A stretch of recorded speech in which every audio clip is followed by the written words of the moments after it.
So good afternoon, everyone. I'm Sandra Bott from the University of Lausanne, and I have the great pleasure of chairing this panel on trade and finance. Before introducing the speakers of this panel, I would like to warmly thank Isabelle and Bernard for this really very rich and stimulating conference. As a historian of the second part of the 20th century, I've learned a lot, and I'm looking forward for this panel too. So allow me to very briefly present our speakers today. So we have Andreas Zangger, who is a freelance historian based in Amsterdam and an associated researcher at the universities of Bern and Basel. Ricardo Bormann, who is at the right for me, is currently a postdoctoral researcher at the University of Neuchâtel, working on a SNF project called Neuchâtel face à la colonisation. Alain Naef, in the middle, is an assistant professor at ESSEC Business School in Paris, and I'll give you the floor. Andreas, I think you're the first to talk. Thank you so much. Thank you.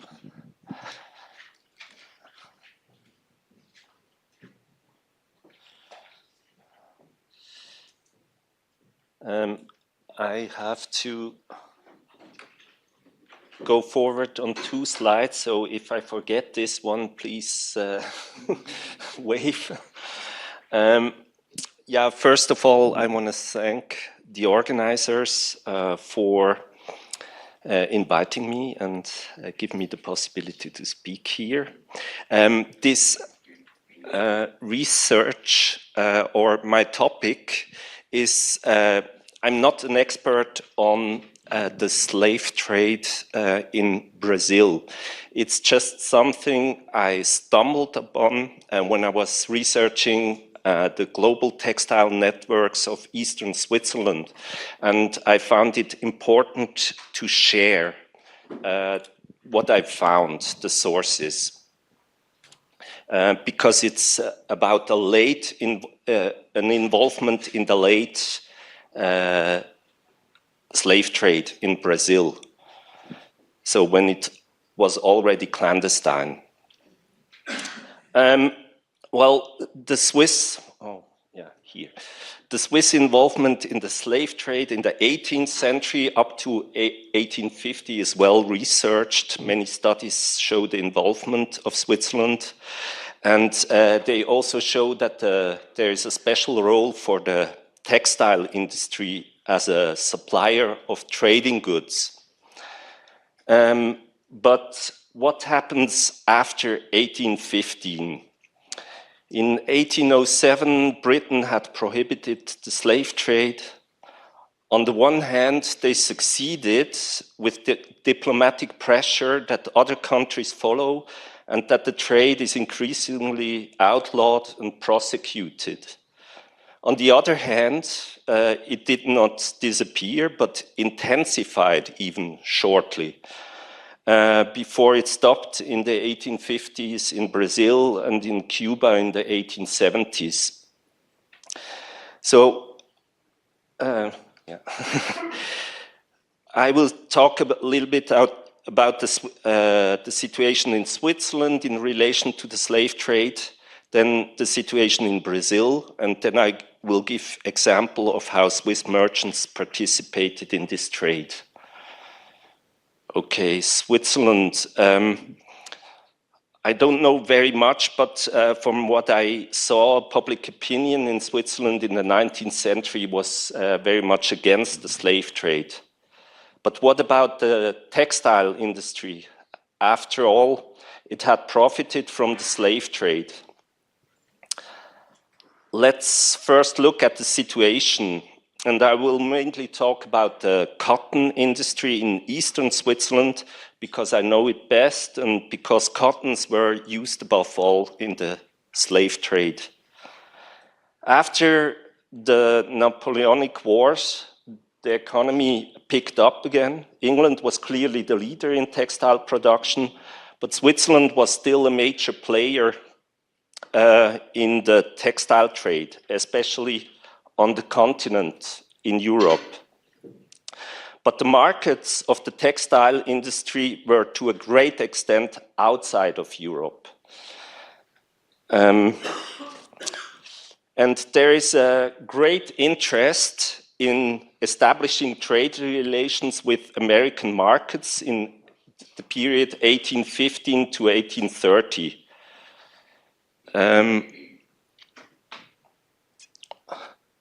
In eastern Switzerland, there are various initiatives to establish trade relations.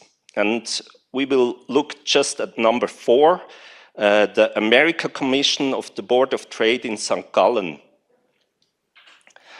The America Commission wanted to establish trade connections by sending young merchants from the city to South America. The Commission decided on the support it would provide to young merchants and help them establish themselves overseas. In return, it expected information on trade. A letter to one of these merchants in Rio de Janeiro containing instructions on the information to be sent is particularly revealing. They write, "We may rightly assume that the better you become acquainted with the local language and business practices, the more capable you will be of providing us with thorough information about the sales of our goods in Brazil, as well as those suitable for export to Africa, and about what is in demand in Rio itself." This is a letter to Jakob Thomann. We will come back to him later. Exports from Rio to Africa is clearly related to the slave trade. The exports to Africa are goods used in this trade.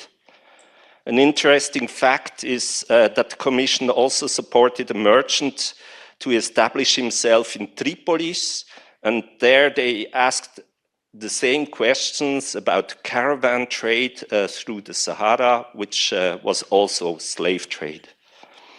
So the correspondence of this commission, which consisted of the most prominent textile merchants in St. Gallen at the time, clearly shows that there was an interest in participating in the slave trade.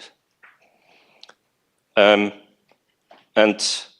I didn't have a year. This was 1829, 1830. Now to the situation in Brazil. The slave trade did not, obviously you all know that, did not stop after 1815, right the opposite. 2/3 of the 2 million Africans that were trafficked to America in the period 1820 to 1870 arrived in Brazil. Looking at the estimates of captives from Africa transported to Brazil, we see 3 peaks in 1829, 1839, and 1848, each followed by a huge decline. The reason for the first peak was the Anglo-Brazilian Treaty that intended the phasing out of the slave trade within 3 years. The slave traders tried to bring in as many captives as possible before trade would be outphased, prohibited. 1829 was the year with the highest numbers of captives in the 400 years of the slave trade. In the early 1830s, we see a sharp decline. And this was because there was a glut from the years before, and also because some of the most important slave traders left Brazil with Dom Pedro to Portugal.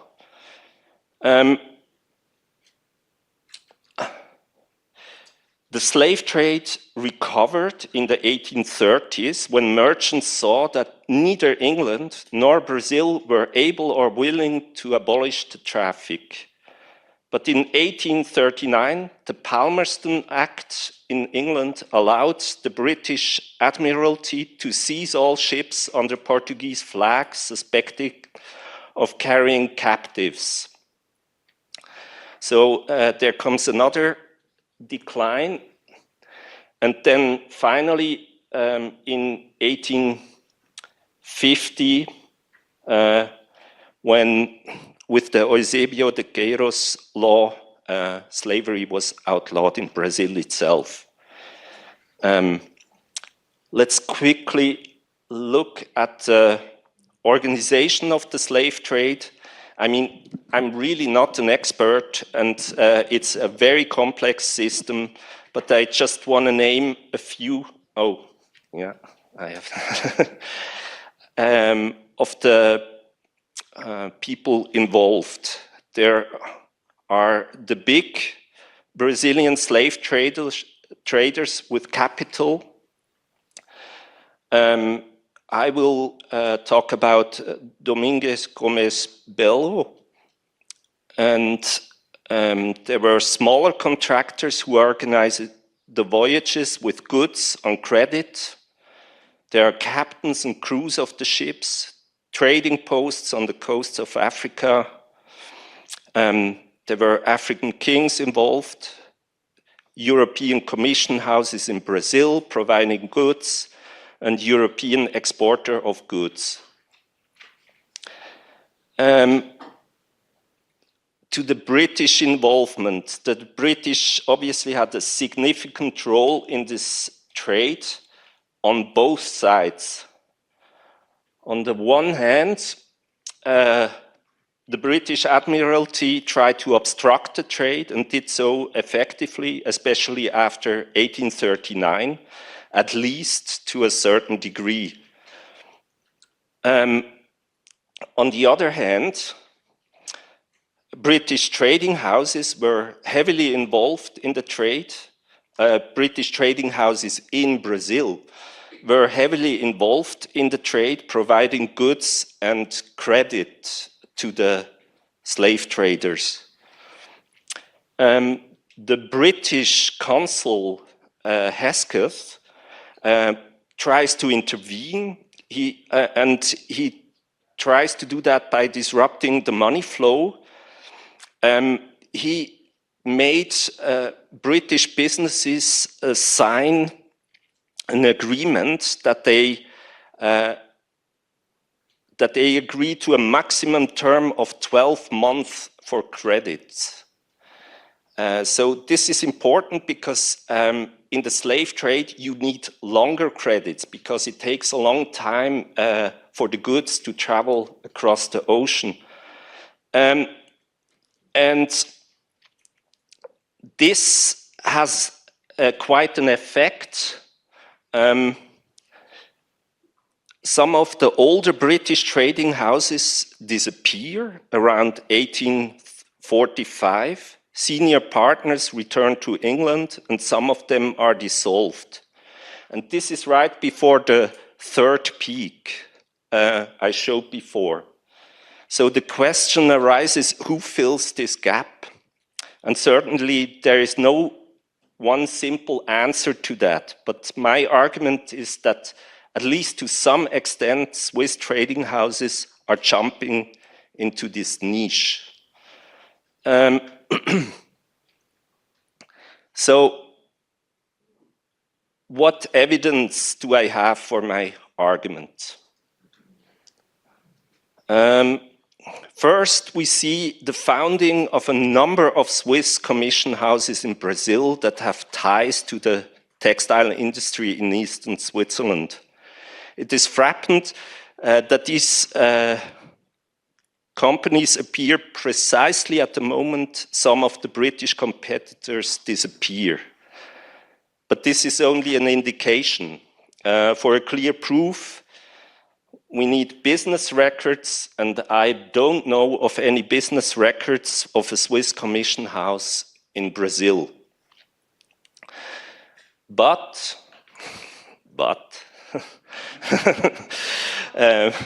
fortunately, The Glarner Wirtschaftsarchiv in Schwanden has a huge archive of one of the big textile exporters in Switzerland, P. Blumer and Jenny. The archive is actually located in the premises of the factory before. And this was a textile printer. And since the company cooperated with other exporters, we can get some clues, both about the involvement of different people. I was looking at accounting, production, instructions per market, and at business communication. But the latter is so comprehensive.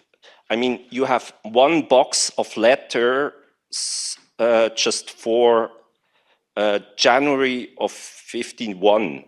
So it's a huge amount of business correspondence that lies there.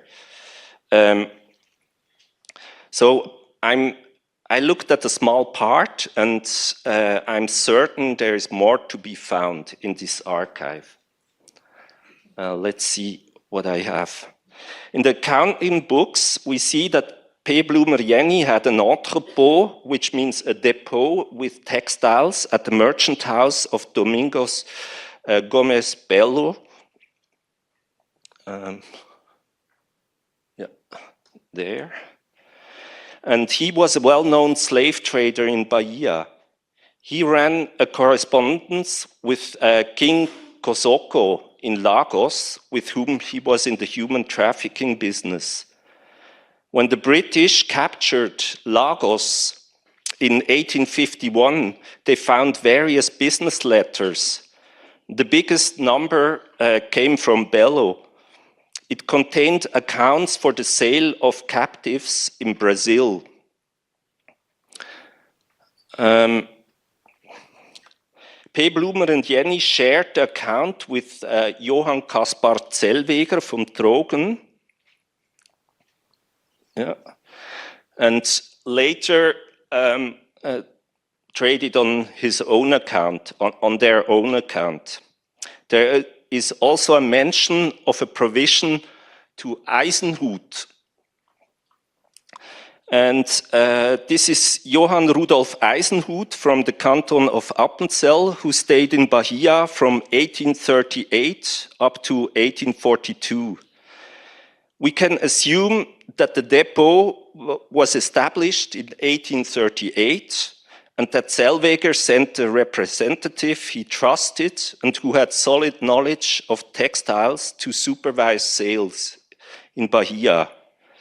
And after Eisenhut returned, there was Johann Konrad Graf from Trogen. This was a nephew of Zellweger. That also shows the importance of this post.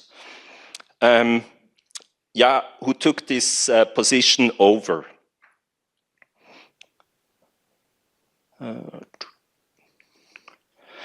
And the sales of P. Blumer and Jenny with Bello continued until the mid-1850s. So this is already a strong indication of an involvement. But there are more proofs.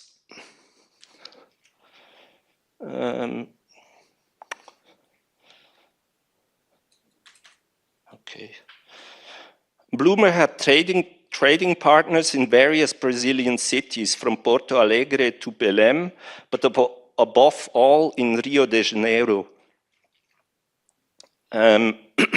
One of these trading partners was the company of Vollenweider & Co. company. Vollenweider wrote long and instructive letters about the market in Rio. He recommended to send blue Zwartes, a fabric originally from Gujarat that was used as a trading good in southern Africa.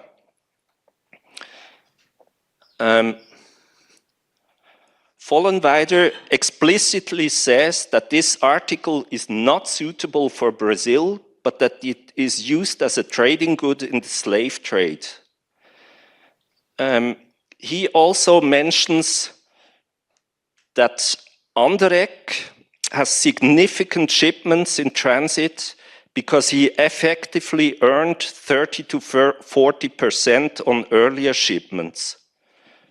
Anderegg is the company of Tobias Anderegg in Wattwil, and which was managed by his sons. And one grandson was sent to Rio de Janeiro to coordinate sales there. He was in Rio from 1845 until 1847 to supervise the sales with the company of Thomann and Weber. This is this Thomann I mentioned earlier.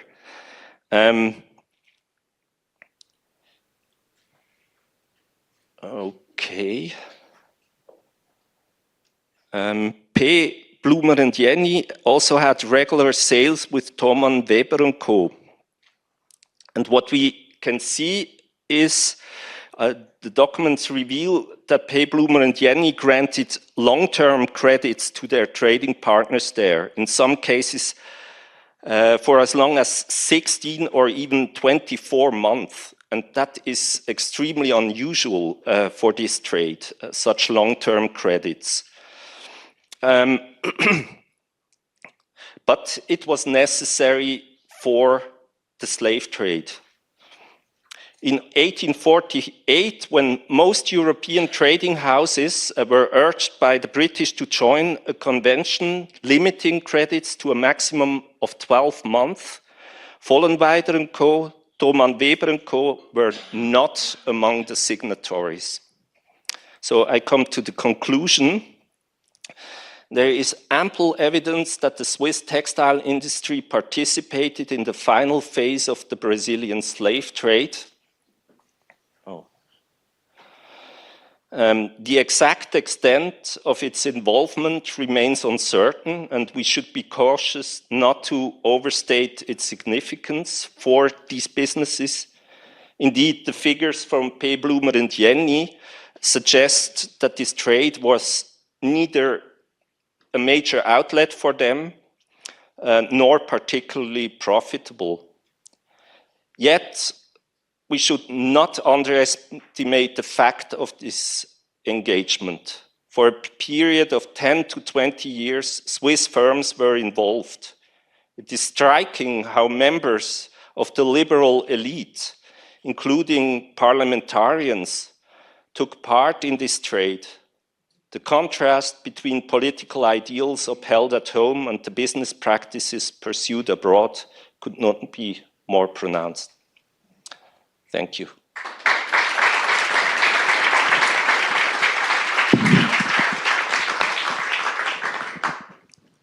Thank you very much, Andreas. And I'll give the floor to Ricardo Bormann. I'm very excited today because it's the 3-month birthday of my first daughter. So, yeah. And I'm also very happy to be among friends, colleagues, and fellow researchers. I usually begin my presentations with this image. The mighty Portuguese Prime Minister and the King Dom José Marquês de Pombal, the quintessential enlightened ruler of Portugal. This picture is one of the most famous depictions of Pombal, and it was commissioned by none other than David de Purry, the famous Neuchâtel-born English merchant. What I want to tell you today begins with David de Purry. He was almost like Pombal's Rothschild or Rockefeller, depending on your perspective. He held stocks in many of Portugal's monopolistic enterprises, channeling English capital into companies created by Pombal to modernize the Portuguese economy. I think my colleague, Alain Naef, will dive into it in more detail. I mention it simply to state this. Neuchâtel is deeply transnational and has everything to do with what we call the Black Colonial Atlantic. This is the main hypothesis of the broader project where I'm currently working, called, well, this is David de Purry. I forgot this slide. And That's the website's project, Neuchâtel and Colonization, Circulations, Entanglements, and Memory. And I invite you all to visit our new website with the latest updates on the group's activities. The project investigates how the region of Neuchâtel, often imagined as peripheral to the colonial world, was in fact strongly entangled with the Black Atlantic. Today, I will focus on its connections with Brazil. Let me show you another image. You might think I'm simply switching to my hometown Rio de Janeiro, but type Borel into Google alongside Brazil, and you'll see this. Morro do Borel is a favela located in the Tijuca neighborhood, in the northern zone of the city of Rio de Janeiro. Its occupation began in 1921, following the demolition of Morro do Castelo in downtown Rio.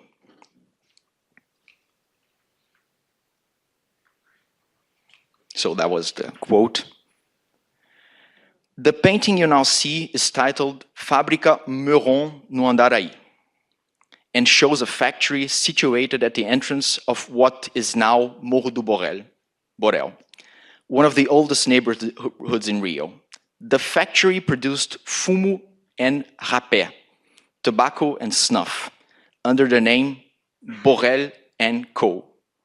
The Swiss audience here will probably recognize, and I'm switching names now on purpose, the name Meuron, which I already quoted referring to the factory.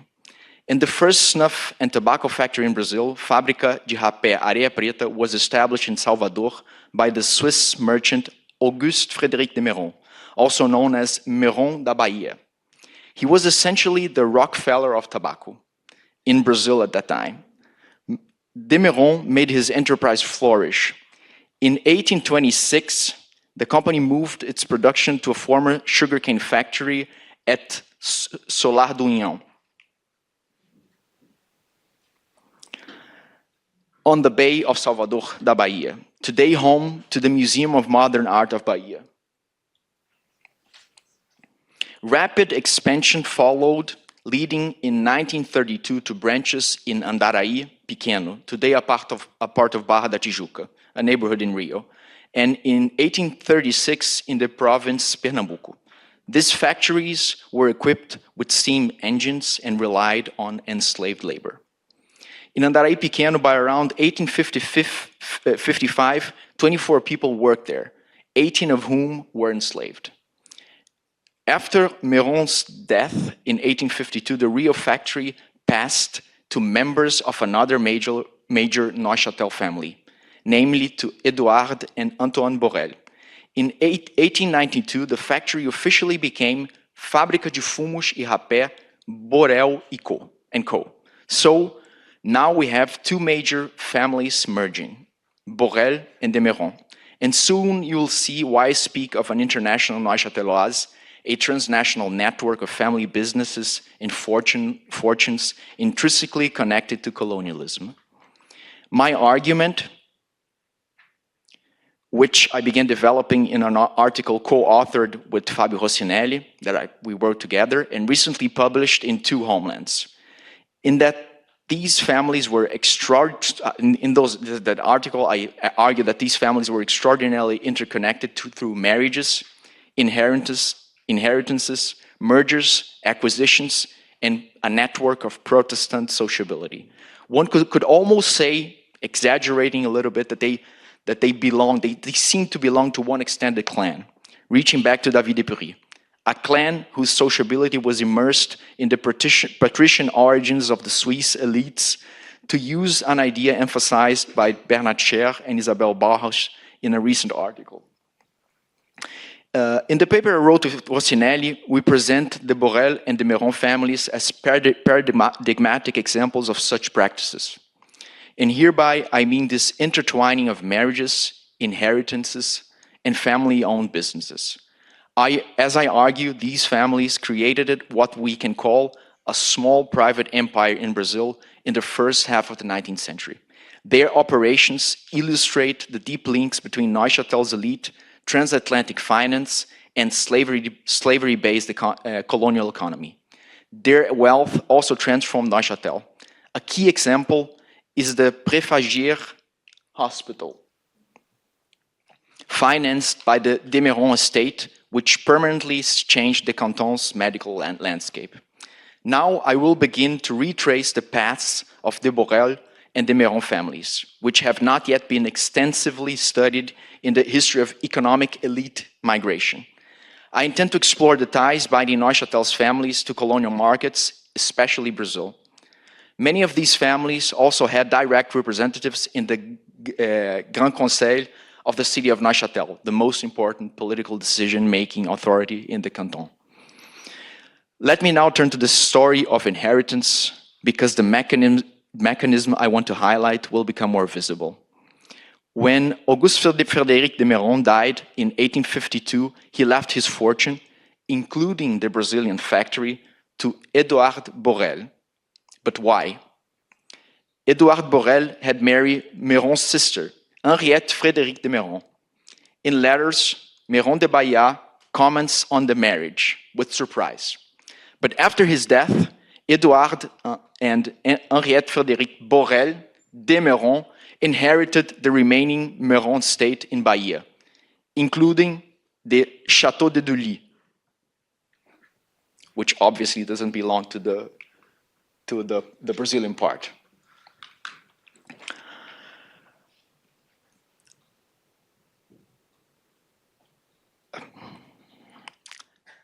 Where in this castle, actually, it's quite a big property, where the widow, after Edward's death, the widow continued to live for years. After the inheritance, however, the Borel businesses expanded. And here I quote myself, partially based on evidence brought up by Antoine Wasserfallen.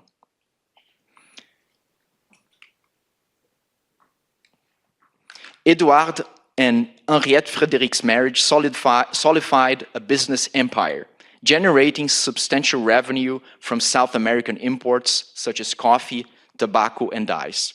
Antoine Borel's initial 5,000 franc loan from Balif Hunziker of Bern enabled his partnership with his friend Edouard, whom he met through Meron de Bahia, culminating in a 100,000 franc contribution by 1833. This inheritance and loan underscore the Borel family's fortune and deep connections to Brazil. In my article with Rossinelli, we also show that another branch of the Borel family owned enslaved people in Brazil. We have documentation proving that property values in their estates were explicitly increased because enslaved labor was included. Here I have to mention Leopoldina, a Swiss-German colony founded in 1818 in Bahia, and composed of 3 large plantations, Riacho Douro, Pombal, and Helvetia. Pombal, one of these properties, was owned by Charles-Louis Borel and transferred to his 2 eldest sons in 1827.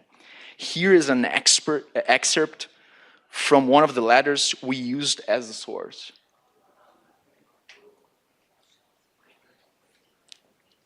We, the undersigned Charles-Louis Borel, father, residing in Colombier, near Neuchâtel, in Switzerland, and his 2 eldest sons, Eugène and Gustave, agreed to the following. Borel, father, transferred to his 2 aforementioned sons all the assets or property consisting of land, mechanical buildings, enslaved persons, livestock, furniture, fabrics, and provisions owned to the said Mr. Borel, father, in the balance sheet of the years 1826 and 1827, closed on November 30th, 1827 by the former company Borel, Beguin, and Huguenin in Pombal, Brazil. Eugene and Gustave Borel will become jointly severely accountable and indebted by a promissory note with interest at a 5% per annum for the amount of this transfer in favor of Borel, father, as of November 30th, 1827. This father, as we say in German, is an Hatte Nuss zu knacken. He's very strict The land, crops, leisure facilities, tools, and buildings of the plantation will serve as collateral for Borel's father until full repayment of his claim. Eugene and Gustave Borel will have 12 years, that is, until December 31, 1839, to repay the capital in the manner they deem most suitable for their father's interests, whether through deferred payment orders at the price of Bahia or Rio sent to Switzerland, or based on the advice they obtain from informed merchants regarding the most advantageous repayment method for Borel's father. And here I have a glimpse of the archival document. It is mentioned here, Six Marie et Plantation de Pombal, Charles-Louis Borel, etc., la société Borel, Béguin et Huguenot, just for you to have an idea of how the document looks like. There's still a lot to deepen in the Brazilian National Archives in Rio, especially on the holdings of Borel and C, and the operations of the various Borel branches. Here I must credit the new research work done by Sylvie Galofaro, Du diamant au tabac, une première industrialisation suisse au Brésil, which basically opened this door. Her book contains valuable information which is largely useful for new academic research.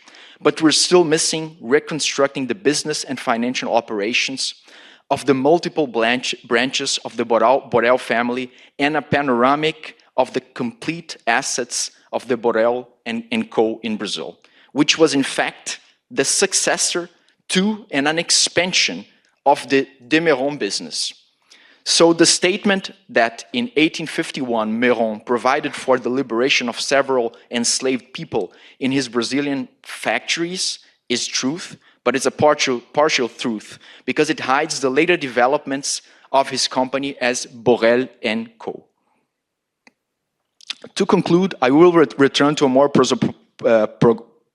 very difficult word, prosopographical approach, since family networks are the real infrastructure behind this history. Auguste Henri Demeron's, sorry, I'm mixing the... So, Auguste-Henri Demeron, uncle, was a banker, Jean-Frédéric Perregaux, also a name in Neuchâtel. So after completing his commercial training, Auguste Demeron settled in Paris in 1809 to continue his education at Banque Perregaux Lafitte & Co., founded in 1781 by Jean-Frédéric Perregaux, and at the trading house Jacques Coulon, Paul Boave & Co. So people who know those names from Neuchâtel will see the names repeat themselves from the big families. Do I still have time? Not really. Okay. Well, I would actually come to my conclusions now. I would just like to say that one of the connections of Auguste Demeron in Portugal when he started his businesses was another person with the same name, of the same branch of the family, David Henri Demeron. And he worked before with David de Purry as his secretary and was his testamentary will executor. So you'll see how those family connections and firm connections are all tied together. So I will really now come to my conclusion. Through this mentorship and apprentice, Meron used Purry's resources to launch what would become Meron & Co., and later the Borel & Co. empire in Brazil. So what looks like a Swiss regional history is in fact a story about Brazil, slavery, global finance, and Protestant networks. Also about elite family capitalism, all radiating from Neuchâtel. Just one last slide that I wanted to show you guys. So it's more or less like a circle that I did here. So David de Purry, David Henri Demeron, Auguste Frédéric Demeron, and the Borel family and the Favela do Borel as the, now you know the origin of the name. Thank you.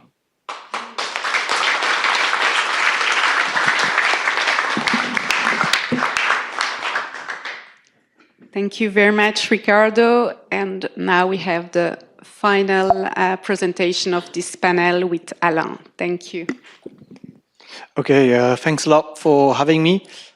I'm very excited to be here. So I've put Ricardo's name here, but he doesn't know what's in this slide, so I put it in brackets. So in case there's something scandalous, you can think it comes from me. And if anything's good, it's work we've done together with Ricardo. That's a good way of thinking of it. And I really like what Andreas told us this morning about the Porsche family, saying that he sort of was born into this. He saw this his whole life. He went to university in a university that had that name. And for me, this story is going to talk about David de Purry as well. And for me as well, I went to a high school. There was a building that David de Purry financed. My town hall was financed by David de Purry. And so in a sense, I've benefited from that money some generation later. So that's why I think I have a link with this as well. And I was happily doing 20th century financial history, not caring about all this, until I was sort of drawn into this by the fact that it's part of my history as well, in a sense. Okay. So today we're going to talk about Purry, Mellish and De Wim. So it's a company based in Lisbon with 3 partners. So the first one is David de Purry, who's the Swiss bienfaiteur. So I think this name is very interesting. This idea that he's done good, right, is quite striking. And if you go on the Wikipedia page, you can see there's been a fight about his name. So he was first a bienfaiteur, then he became esclavagiste, and now he's a slave owner, and now he's just négociant, so he's a trader, which is sort of neutral. So people who say that the Wikipedia is too woke or something, I don't think that's necessarily true. And then there's Joseph Mellish. This is an interesting character as well.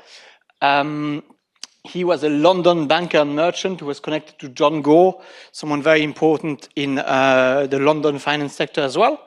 And finally, there's an associate with David de Purry, who is Gérard de Wim, who is living together with David de Purry.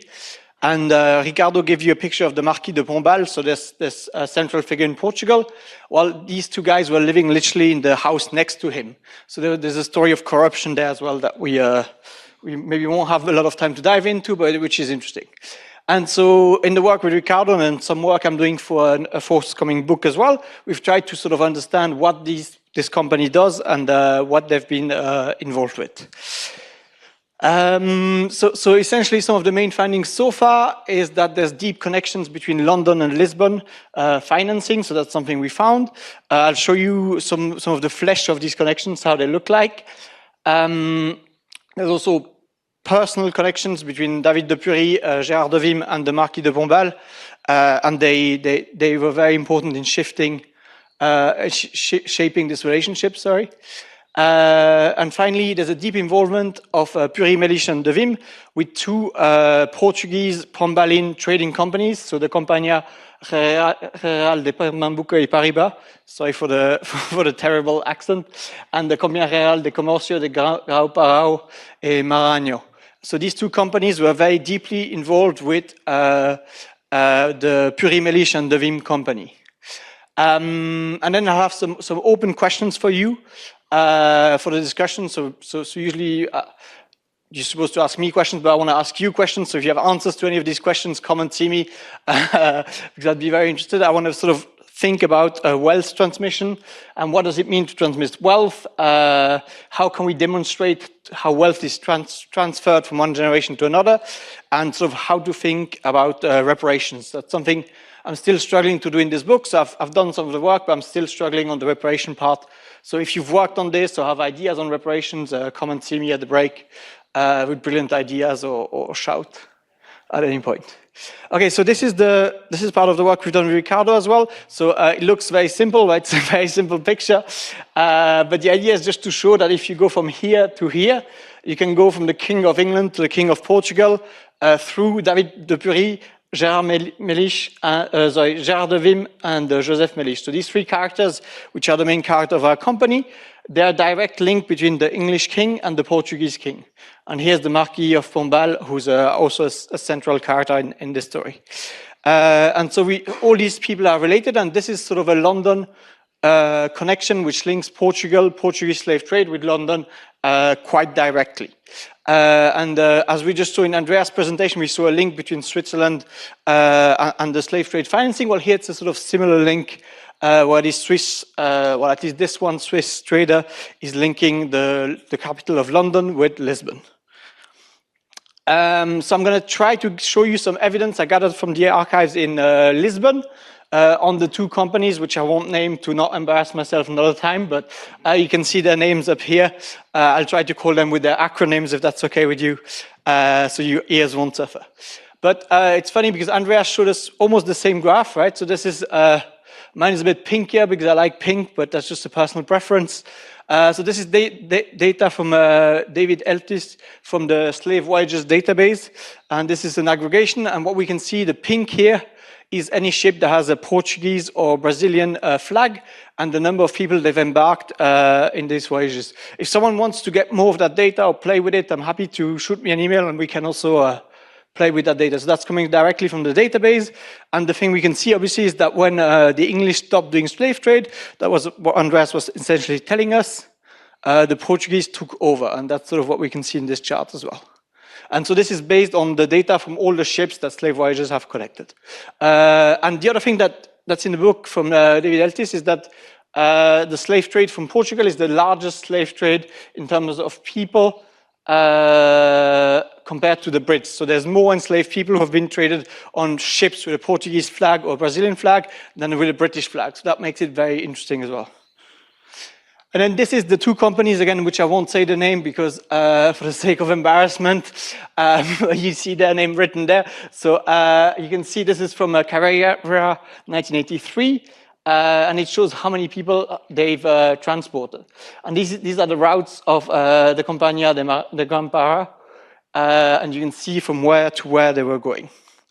And so this is sort of the core finding of what the research I did in Lisbon, is to see what was the relationship between the Pombalin state-owned companies and this Purry, Mellish and Devin company. And what I found is that they bought goods. So Purry, Mellish and Devin bought goods from the colonial companies. So they bought sugar, they bought cacao and other colonial goods. But they were also supplying some goods. And something I found a few weeks ago is they were also supplying gunpowder and ammunition to the Pombalin companies. And I'm not really sure why they were providing this. I'm not sure why they were using these ammunitions. But well, I have some ideas, but maybe someone has some more precise ideas. And the other big role, that's number 3, is that they were providing trade financing. So that's what Andreas was telling us about this 12 months rule, right? So this 12 months financing is needed for these slave voyages. Well, the idea here is that they were being paid too late, in a sense. So they were always in a negative position, meaning that they were financing the trade of Pombalin companies. Finally, I found some evidence of insurance. And so I've put the Portuguese here, so just in case I made a translation mistake, someone can discreetly see me at the break and tell me that I got it wrong. But yeah, so they were also insuring the ships, because having a ship is a very risky business, because if it goes down, you lose all of your assets. So one of the jobs of Purry, Mellish and Devim was actually to provide insurance for some of these voyages. Finally, they gave Pombal and access to London bills of exchange. So these are bills where you can get paid in advance on a trade that you're doing for the future. So say you know you'll get money paid by someone in Brazil in 6 months. Well, you can go now today to London and the banker's going to give you money for that today with some discount, with some difference in the price, and you can get your money today. And so that's something you needed to have access to the City of London. And through Joseph Mellish, one of the partners, Purry, Mellish and Devim had access to London and could do this. And finally, obviously, they were also shareholders of the CGPP, and I'll show you some evidence on that. But I think what's sort of in the main literature so far was mostly this part. So that's how we think David de Purry was involved in financing the Portuguese slave trade, but actually all these parts are sort of a contribution to the literature, I would say. And this is giving you an idea of how paying someone late looks like. So this is the balance of David de Purry, Mellish and Devim with both Pombalin companies, and you can see that they were always in negative, right? So that means they were always being paid later than they had done something. So this is essentially what trade financing looked like. So this is from 1765 to 1777, and this is coming from one of these accounts books you can see here with all the amounts. And if you calculate it for both companies, it's actually quite a huge amount. I think we had 20 million race at the peak time. And you can see there's some payments sometimes, but mostly they have a negative position, right? That means that the Pombaline companies, the Portuguese companies, were owing money to Purry, Mellish, and Devim, and that helped them finance their trade.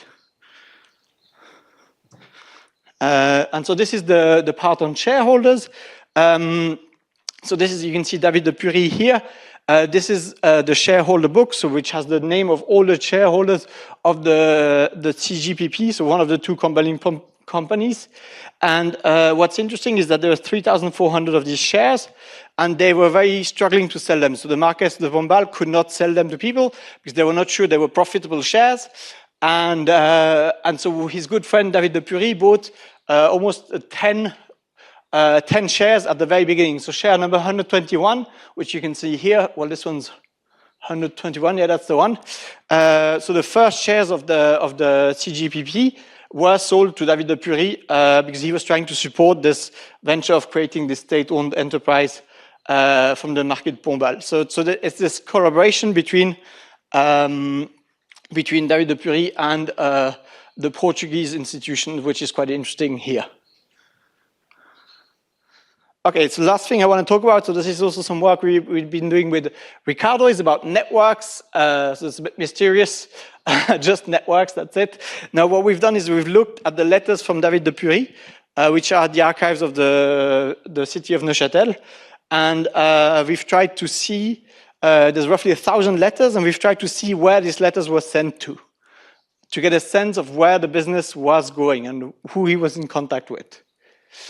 So in these letters, he talks about a lot of things, about wealth, commerce, parties, but he doesn't really talk about slavery that much, so there's not many mentions from what I found, but we haven't read these letters in detail. So if someone's willing to go there, there's a lot of things still to be learned there. And the question is, we try to sort of understand what's the center of gravity of this Lisbon-based business, so who were they trading with? And that's what we did using so this is where the letters from David de Purry went. So you can see they went to London a lot. So this is a zoom on Europe. I have a map. They also went to, well, not so much to Brazil, but a lot to the US and some even in Asia. But most of the letters were sent in Europe. And you can see there's a huge dot for London. Well, here, this is obviously Neuchâtel, where he's from. Here, there's Paris, where he had his bankers. And so you can see sort of where these letters are going.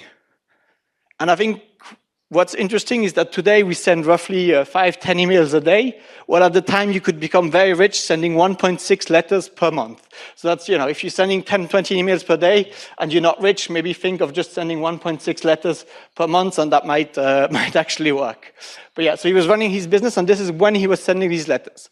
And that gives you a sort of idea of how the business is.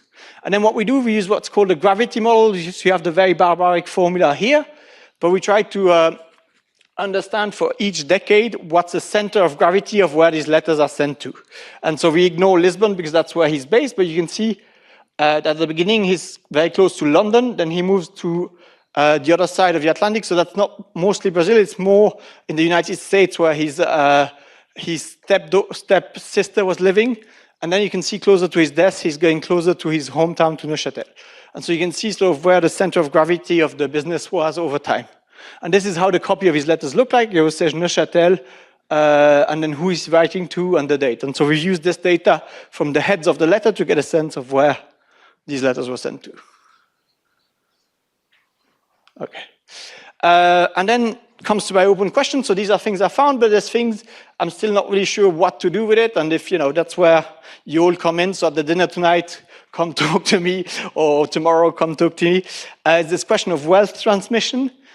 Yeah, so the question my dream idea, what I want to get out of this is a chart where you could have the different countries and see how the money flows. Well, let's say from Brazil to England, to Switzerland, and maybe to Portugal.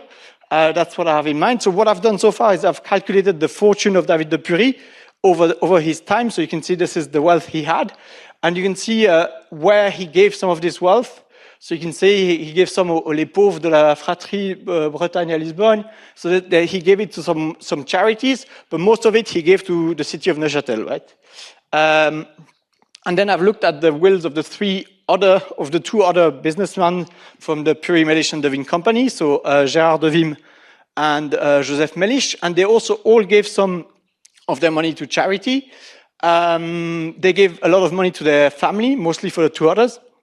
And then, as we know, most of David de Purry's money went to his city. And so what I'm not really sure how to do, where I'm looking for some input and help and maybe some of the questions or some people can come see me, is how to measure the transmission of this wealth. So I'm a bit of an economist as well, or an economic historian at least. And one way to calculate this is to look at how much that money would be worth today, right? So what could you do with it today? Another way to think about it is to think, well, where did all these objects go? That's sort of what Ricardo showed us earlier. He showed us this villa, and he showed us who was using it. And so maybe there's other ways to think about this transmission. I mean, one way is to think about countries. Which countries did this wealth come from? So it mostly came from Brazil. And then which countries did it go to? And that's also a way of thinking of reparation, maybe at the macro level. But yeah, that's where I'm sort of struggling on writing the book. So if anyone has any inputs on this, I'll be happy. And I think I like to end on questions rather than a conclusion. So there's no conclusion, and these are my questions for you to think about. Thanks a lot.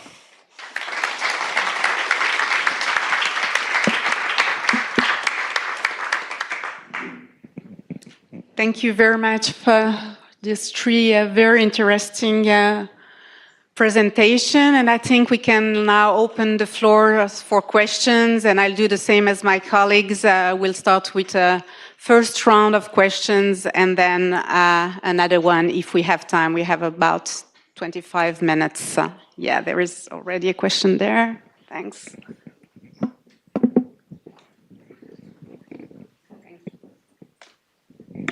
Thank you for the presentation. I have an anecdote. I think I emailed you because, I mean, you spoke about that last time that you were presenting this.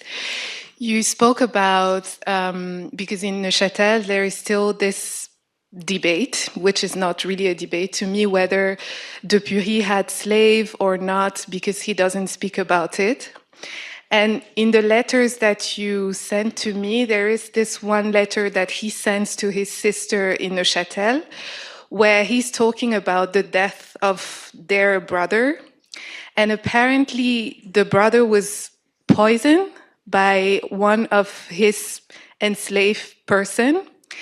And I found it to be really interesting because it was not directly David de Purry, but it was his brother. So I think through that, I was just thinking to myself, one can say that they knew that slavery was used in the family.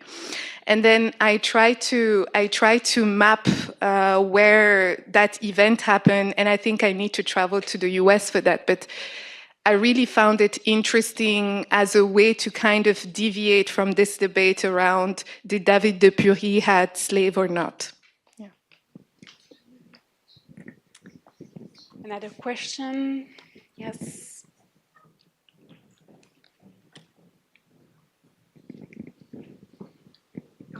Thank you. So thanks so much for all presentations. Very interesting panel. I have one question for Ricardo. So you said that these Protestant networks were very important. What exactly was Protestant about some of your other actors? We know a little bit about David de Purry from Carlo Ginzburg's article and that he thought with the Bible, but what about some of your other actors? And whether, I mean, this is used or what kind of arguments are used for legitimizing their actions, their investments? I don't know if slavery is mentioned. And for Alain, I have two questions. So how far is your story important or how far does it speak to the integration of Brazil into this kind of capitalist network, mercantile capitalism, rise of industrial capitalism in Britain? And a little small question about your gravity model, whether you actually disaggregated with the content of the letter. Thank you. Thank you. I think we can still take one or two questions. Yes. Oops.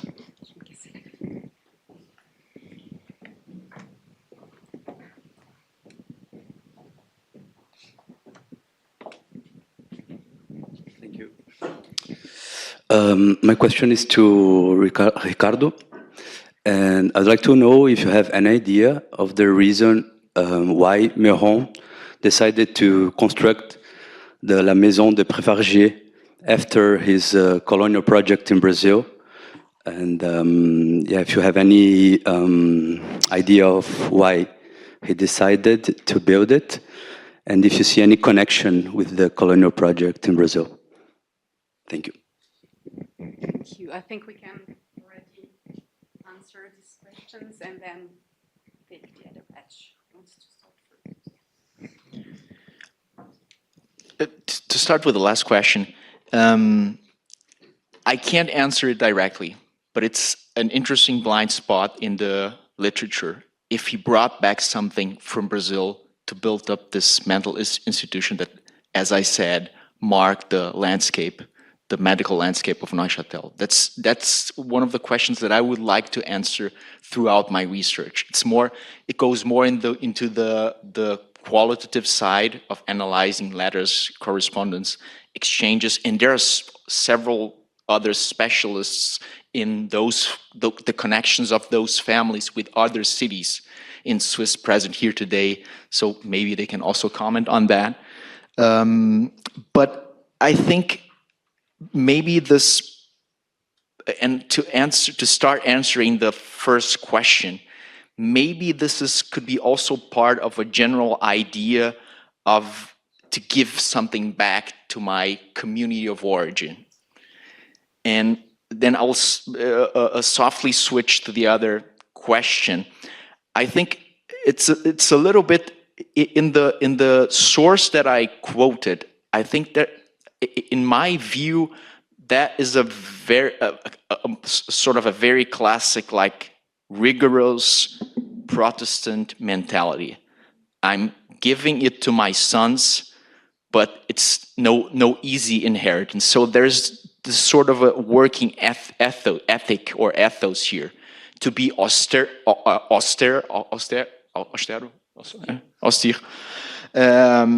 So I would say that those mindsets play a big role in those big merchants' lives. But I actually mentioned those Protestant sociability networks because what calls one attention is that all the people that with whom, or families that with which they married in between themselves, they have this Swiss Neuchâtel origin and also this religious Protestant sociability.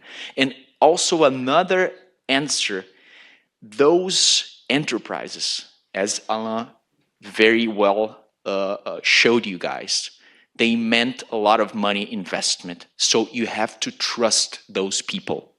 So that's why you're going to choose someone that has more or less the same mindset as you in terms of money making and business, and also family members, or also people that you know through those sociability networks. And the case of Edouard and Antoine Borel is a classic case. I think they actually, and those are also blind spots. I think they actually, but perhaps Sylvia has some hints on that. They actually belong to two different branches. And Auguste de Meuron was friends with Antoine and presented Antoine to Edouard. So that's also part of the sociability network. So presenting, connecting people, okay? And Auguste de Meuron de Bahia, his sister married to Edouard. So you see, more or less, I make business with my friend or someone that the brother of my wife presents me, and also has the same origins as my family, or has a certain link in a certain past generation or something like that. I don't know if I really could answer the question, but it's the way I would go to sort of clarify your question. And I don't know if you noticed, but we have a small pact. We all quote each other here, so it's part of the deal. Yeah, thanks a lot. Yeah, maybe the question to Clarissa on this debate where people say, oh, but was he really involved in slavery? I think the best when you have a question like this is to turn to Isabel, and I don't know, I think she's at the back, right? But yeah, I came to her with this question, and she's like, look, Alain, this doesn't really matter, right? Because like every inch of his business was linked to slavery, right? So these goods, the sugar was harvested by enslaved people. The textile he gave to the Portuguese companies was used to be traded against enslaved people, and all the profit he made was essentially linked to slavery. So I think that's the best answer to give to this question. And I think the only reason why he did not himself trade enslaved people is because he was not allowed, because he was a state monopoly, right? But otherwise he would obviously have done it. And the other way to make it even more tangible is to say it's the same ships that were transporting the enslaved people that were transporting the sugar back, right? So he was actually using the same ships. So for me, there's no real debate. I think there's no, I mean, I understand people in Neuchâtel do talk about this, but I think this is the answer to this question. And then on the question of Brazilian capitalism, yeah, I think it's clearly linked to this development. It's also the Brits were better at finance. The British merchants were better at finance, so that's what's transported to Lisbon, and maybe the Portuguese were more efficient, let's say, at transporting enslaved people. So they had less death rates on the voyages. They were much more effective at this. So it's sort of a mix of both, which then helped, which was brought to Brazil, and it is linked to this development of capitalism. And the question of the gravity model, whether we try to sort the letters, this is very difficult because at this time, any letter is at the same time personal and business, right? So these business associates, they were talking about business, but they were also godfather for each other's kids. And so they had like very close ties. So it's not business like we think today, where business is business and private is private. Everything is deeply linked. So it was very difficult to try to disentangle the two. Just one thing that comes up to me, I was looking at Zellweger family communication, and I found that the letters were about unproblematic things, like transmission of money, transmission of goods, transport of goods, and there are lots of letters about that. But when it comes to the problematic things, they met. So it's difficult to say where is the where the weight of the network is located.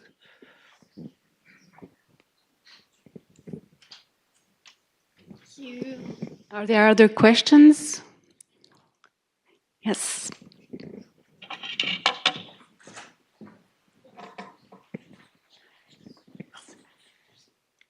So the 1890th century is also a time of slave revolts. Did you find in your archival sources mentions to these events? If yes, how the Swiss protagonists that you present us today, so they saw it as a danger for their business, or? Maybe I'll take a few questions. Oh, sorry. I didn't understand. Who are you addressing? If there is a mention of slavery in revolts in your slave revolts in your. Yes. Thank you. I would like to ask when Demeron de Bahia died, he left an enslaved woman of his with children, and I would like to know what became of her. Do you have any documents about that? About Auguste.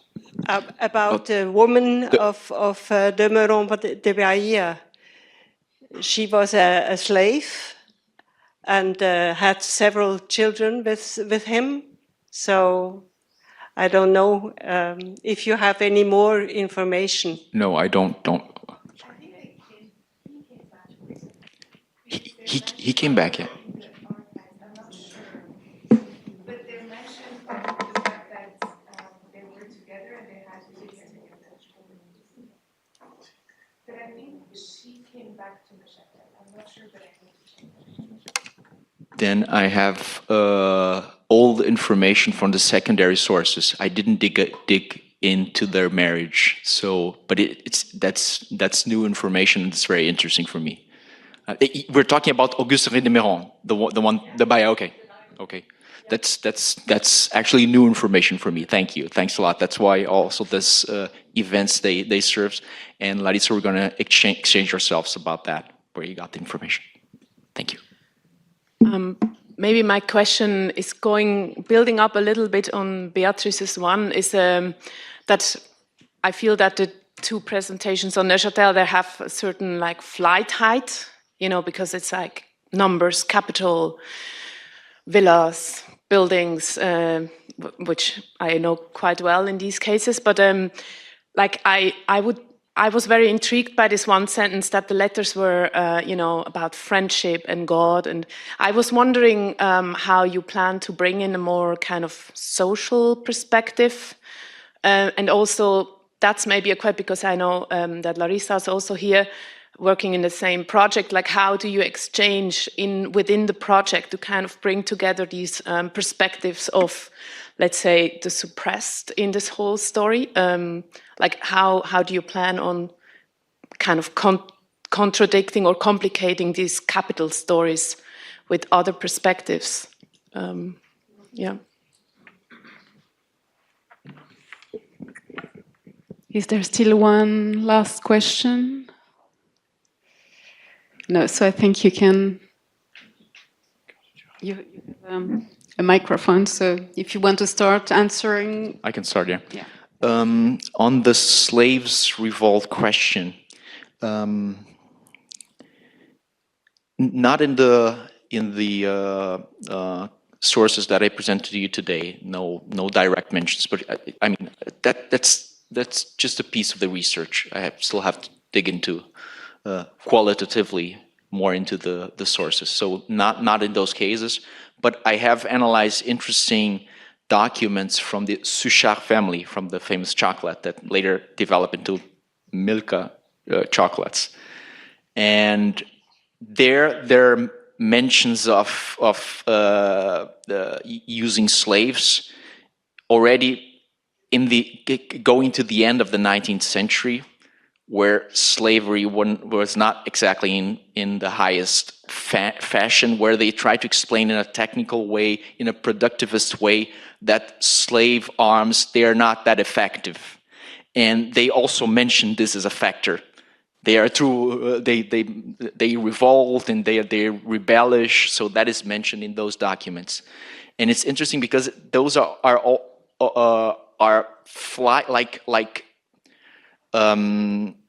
advertisement from the plantations from which Suchard bought his cacao.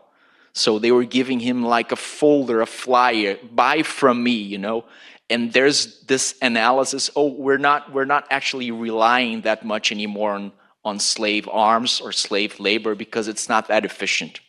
So that's a spin-off of one of my bigger research. It's not exactly the focus Suchard or chocolate, but I encountered those files while analyzing businesses with Portuguese-speaking colonies or even the Spanish-speaking world. So. Yeah, on the revolts, I have a very quantitative answer, so that's going to go even more against this question of the social side. But I've done some regression analysis, some statistical analysis on all the voyages of the slave voyages database, and you can see there's less revolts on Portuguese ships. And if you read the book of David Edlist, it explains why, because they were waiting less long, they were smaller ships. So there's a bunch of reasons, but it's interesting to see that on Portuguese flag ships there was less revolts than on British flag ships. So that's my quantitative answer. And then to answer the other question, on the question of adding something social to these letters, I think these letters are probably not the best place to look to find the voices of enslaved people because there's no mention of it, right? So.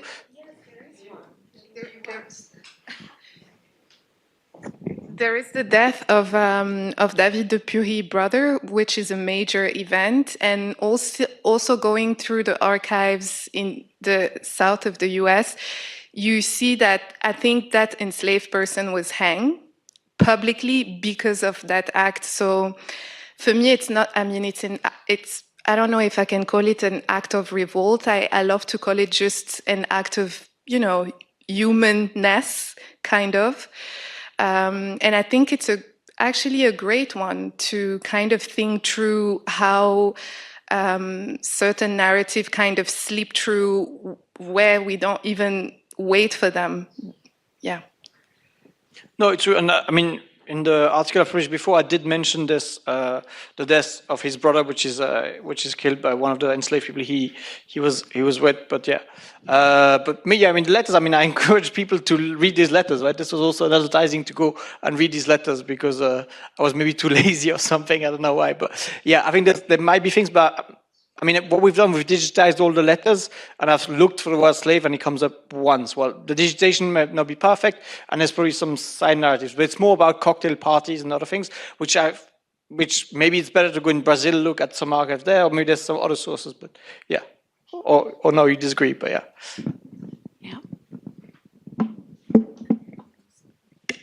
I think I might have an answer to the question about revolutions or rebellions or uprisings. Andreas mentioned the company Xel Billwiller from St. Gallen. So Xel is from my hometown. And Xel wrote a series of letters to his mother. And in one letter, I tried to translate from the German into English simultaneously. He writes, in 1842, rebellion started in Sao Paulo, spreading as far as Minas Gerais. And then he says, quote, the rabble rousers do a lot of wrong, destroy plantations, burn bridges, and liberate the N-word, which is the worst of all, but soon they will be stopped.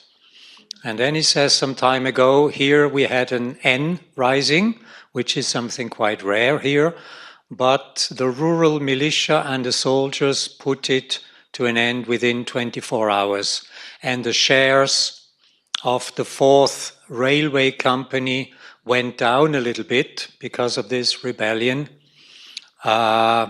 because a lot of the N were in this company were part of the rebellion and they were executed.